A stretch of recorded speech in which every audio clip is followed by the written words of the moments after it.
자, 오늘은 시장에서 좀 핫한 맥심 관련주에 대해서 얘기를 해보려고 그래요.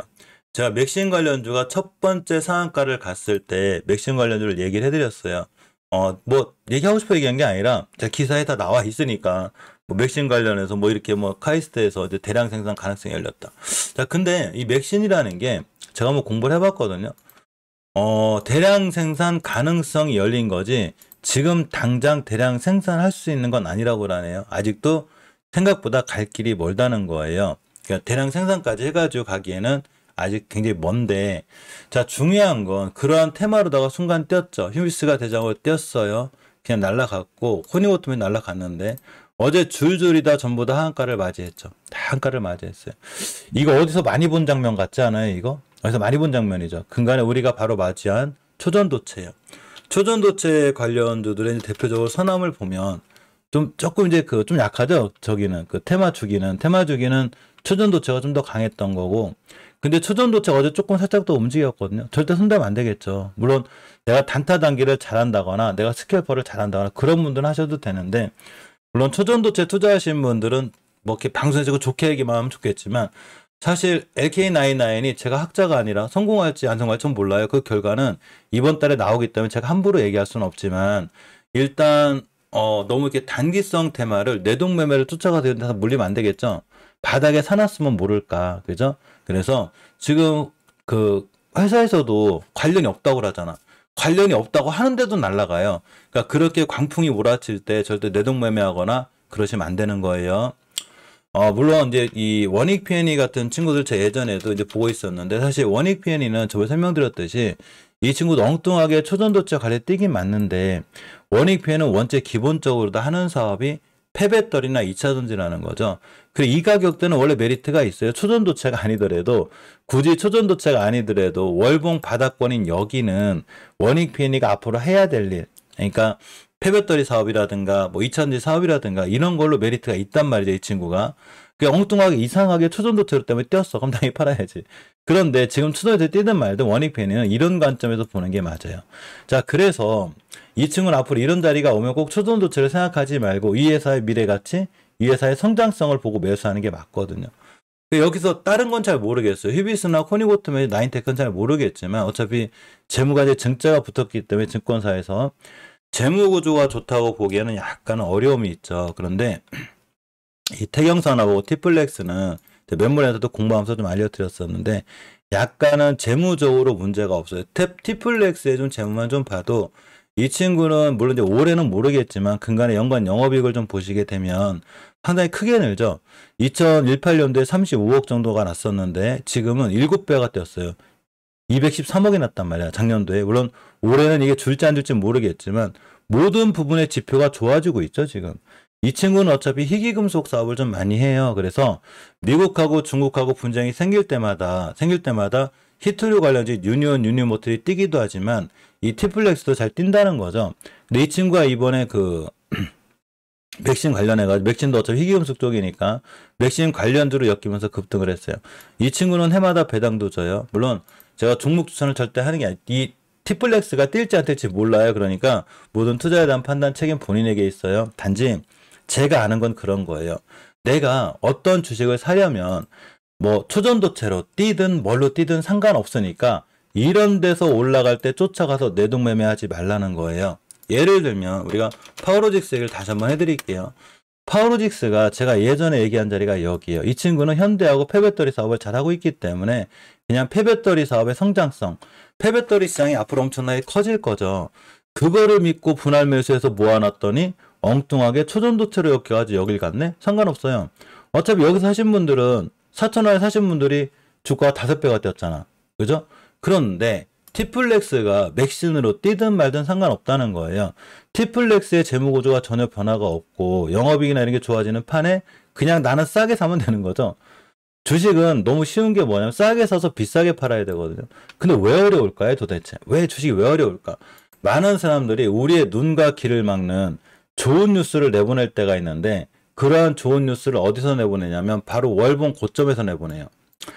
누군가는 물량을 엑시트를 해야 되죠. 내보내야 돼요. 누군가한테 물량을 떠넘겨야 되거든요. 그렇게 떠넘기는 물량을 우리가 받으면 안 돼요. 그죠? 우리가 받으면 안 돼. 우리도 똑같이 누군가가 매집을 할 때 바닥에서 같이 매집해야죠. 근데 실질적으로 이런 데서 주식 잘 안 사죠. 사기 싫죠, 이거 이런 데서. 그죠? 꼼짝도 안 하고 뛰었다가 막 제자리 떨어지고 사기 싫죠. 당연히. 그런데 내가 만약에 주식을 사가지고 6개월, 1년, 1년 반이 아무것도 아니고 내가 이 회사의 성장 가치를 믿고 그냥 월급 탈 때마다 아니면 여윳돈이 생길 때마다 꾸준히 매집하겠다. 그럼 결국은 또 여길 갔죠. 물론 하루 만에 급락하긴 했지만 다시 이런 데가 왔을 때 티플렉스를 맥신 관련주로 보지 말고 티플렉스의 자체적으로 사업성이나 이런 게 좋구나. 원익 P&E처럼 이렇게 생각하고 보는 게 마찬가지인 거예요. 자, 또 하나가 태경산업인데 태경산업도 마찬가지. 이 친구 하이만간 관련주거든요. 이 친구의 그 재무구조를 보면 PBR이 한 0.80 정도 돼요. 1이 안 되고. 시총이 이 친구가 2,400억 정도 나오는 친구인데 매출이 한 7천억 나와요. 자기 시총의 2배가 넘어요, 매출이. 연간 영업이익이 계속 늘어나죠. 줄어드는 적이 없어요.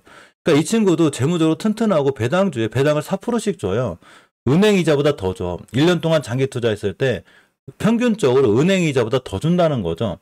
물론 주가가 떨어지게 되면 주가에 대한 손실은 있을 수는 있겠지만 이 친구도 마찬가지로 월봉 바닥권에서만 사놓으면 자기가 알아서 여기를 가는 아주 좋은 박스권을 형성하고 있죠. 그러니까 맥신으로 연결이 되든 말든 신경 쓰지 마요. 그냥 누군가 엮어놓은 거지. 단지 내가 주식을 사고자 한 위치가 어딘지가 중요한 거예요. 어디서 사야 돼요? 어디서 사야 될까, 주식을? 그냥 싸게 사면 되는 거죠, 싸게.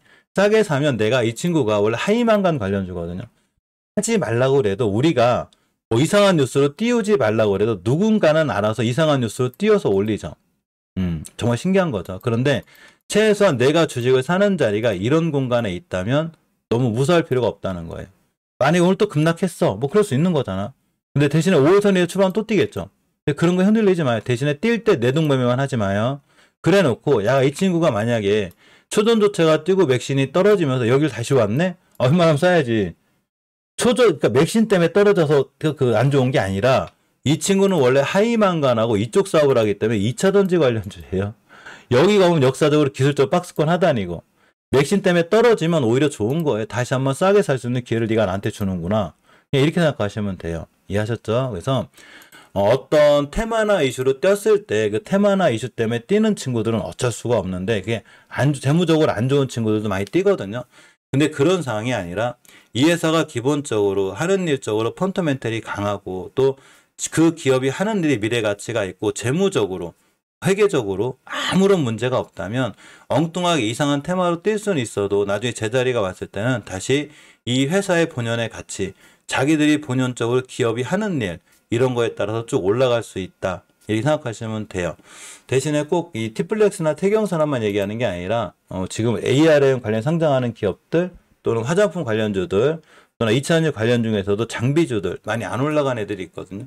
지금 실제로 2차전지 장비주가 많이 안 올라가서 또 멤버들 우리하고 저 공부한 종목들이 안 올라가 많이 힘드신 분들이 있는데 저는 전혀 상관없을 것 같아요. 2차전지 장비주는 어차피 2차전지 공장이 지금 막 짓고 있잖아. 지금 짓고 있단 말이야. 완성이 된 게 아니에요. 그러면 당장에 공장이 완성이 되면 공장 혼자 돌리나? 공장 혼자 돌아가요?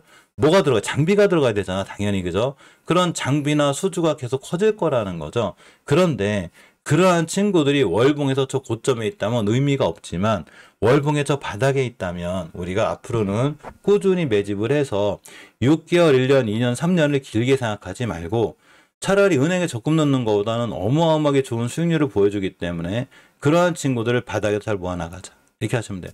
그냥 단기나 단타 하실 분들은 순간 우리가 시황 정리를 하기 때문에 중간중간 좋은 이슈나 테마가 많이 나오거든요. 그런 거는 잘 잡아서 손절라인 잡고 하시면 되는 거고 대신에 단기 종목을 할 때는 작은 금액 갖고 해야 되겠죠. 내가 중장기 종목을 할 때는 큰 금액을 가지고 오랫동안 길게 가져가야 된다. 대신에 기업에 대한 공부를 철저히 해야 되고 그러한 기업들이 재무적으로 문제가 없어야 되고 경영진들이 되도록이면 양심적인 사람들 막 무자본 M&A나 나쁜 행동을 사람들이 하거든요. 그런 거에 당하지 말고 좋은 기업을 찾아서 꾸준히 중장기 투자하는 것. 이게 아마 주식을 하면서 제일 좋은 방법이 아닐까 이런 생각을 가져봅니다. 자, 물 한 잔 먹고 우리 HLB 좀 볼게요.